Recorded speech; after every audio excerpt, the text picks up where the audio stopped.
Le fait de noter ce qu'on consomme en fait, permet de prendre conscience de ce qu'on mange trop, et de commencer à adapter ses habitudes alimentaires. On avait un peu regardé le marché américain des applications de suivi alimentaire. Ces apps sont utilisées par des centaines de millions de personnes dans le monde. Il faut tout rentrer à la main ce qu'on mange, évaluer soi-même les quantités. Ça n'a pas évolué depuis les années 2000. Je me suis dit, si on pouvait rendre ça aussi simple que de prendre une photo.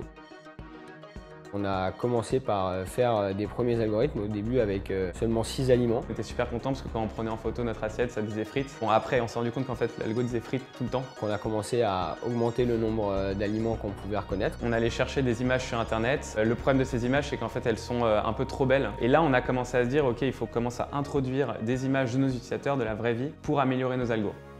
Plus on a d'images pour un aliment, mieux on va le reconnaître. Et donc il y a un cercle vertueux parce que plus on est utilisateur, plus on a de photos et mieux ça fonctionne. Actuellement, on reconnaît plus de 1000 aliments et on les reconnaît avec une précision de 76%.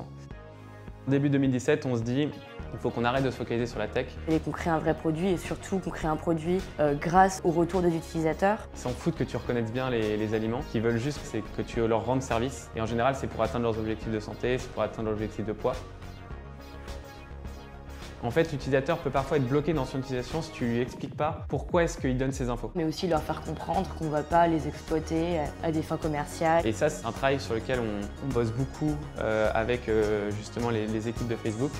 Le Startup Garage, c'est un accompagnement hyper concret. Il y a la partie data et ensuite il y a la partie plus produit. Ils sont extrêmement bons pour nous aider à avoir une roadmap produit très précise, avoir des process qui vont être bons. Tu as des workshops, travailler sur des choses un peu théoriques, mais après ils vont vraiment t'accompagner dans ton produit à toi pour t'aider à faire des changements qui vont vraiment compter pour tes utilisateurs.